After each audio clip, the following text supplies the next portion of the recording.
तो आज हम जिस डरावनी कहानी की परतों को खोलने जा रहे हैं उसका नाम है शैतानी हवेली 100 साल पुराना श्राप। चलिए देखते हैं कि ये कहानी कैसे डर और रहस्य को हमारे सामने रखती है। कहानी की शुरुआत ही होती है इस खौफनाक लाइन से। ये सिर्फ एक चेतावनी नहीं है, बल्कि एक तरह का वादा है, एक ऐसे अंधेरे और खतरनाक सफर का जो शुरू से ही हमें अपनी गिरफ्त में ले लेता है।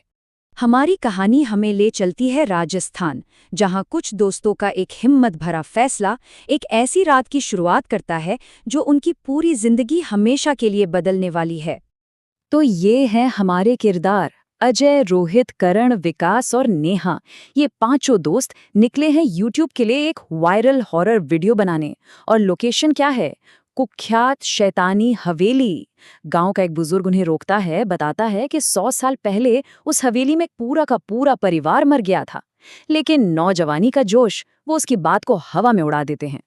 और जैसे ही वो हवेली के अंदर अपना पहला कदम रखते हैं, धड़ाम, वो भारी भरकम पुराना दरवाजा जोर से बंद हो जाता है।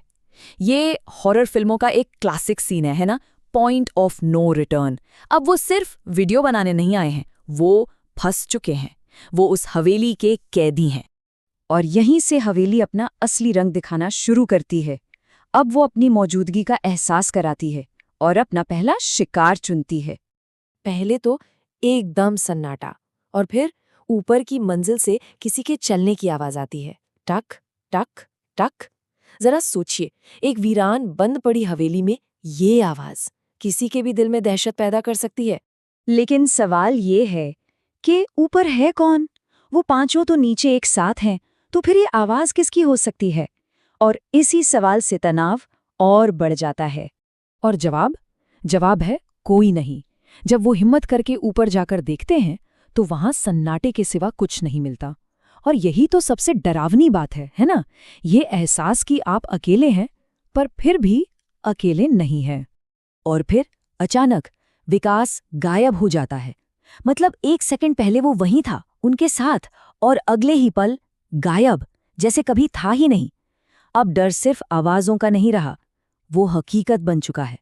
डर अपनी सारी हदें तब पार कर जाता है जब दीवार पर खून से लिखा एक मैसेज उभरता है, पहला शिकार।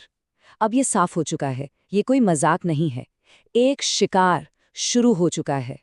अब कहानी में एक नया मोड़ आता है। एक ऐसी खोज होती है जो लगता है कि सारे राज खोल देगी, लेकिन वो अपने साथ और भी गहरा डर और खौफ लेकर आती है। उन्हें दीवार का एक हिस्सा हिलता हुआ दिखता है, और उसके पीछे एक खुफिया कमरा, एक ऐसा कमरा जो हवेली के सारे राज अपने अंदर सालों से छुपाए बैठा है।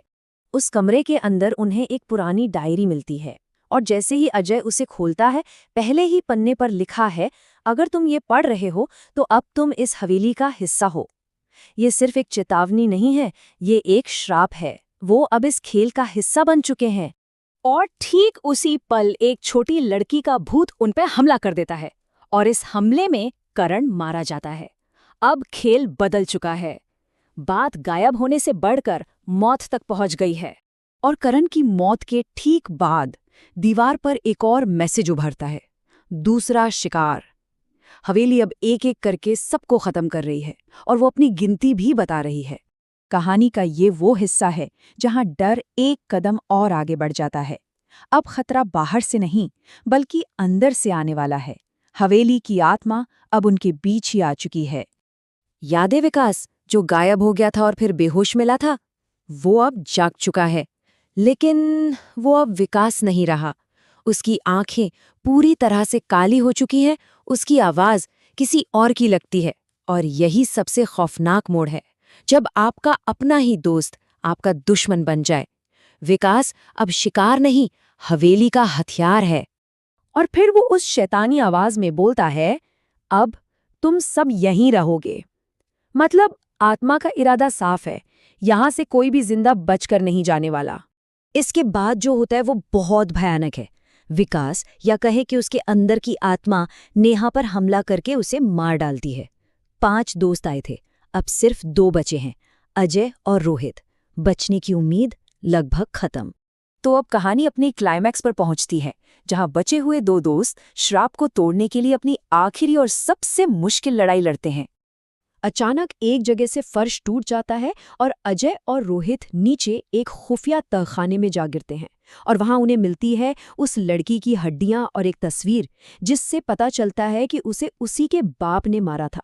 तस्वीर के पीछे लिखा है कि इस आत्मा को आजाद करने का सिर्फ एक ही तरीका है, इस तस्वीर को जलाना होगा। तभी ऊपर से विकास उन पर हमला कर देता है। रोहित उसे रोकता है और अजय जैसे तैसे लाइटर से उस तस्वीर को जला देता है। और जैसे ही तस्वीर जलती है, लड़की की आत्मा उन्हें शुक्रिया कहकर गायब हो जाती है। विकास भी बेहोश होकर गिर पड़ता है, वो आजाद हो चुका है। और फिर सुबह होती है। सुबह की पहली रोशनी के साथ अजय, रोहित और ठीक हो रहा विकास उस हवेली से बाहर निकलते हैं। वो टूटे हुए हैं, थके हुए हैं, लेकिन जिंदा हैं। ऐसा लगता है जैसे उन्होंने उस भयानक रात को हरा दिया। पर क्या सच में? क्या कहानी यहीं खत्म हो जाती है?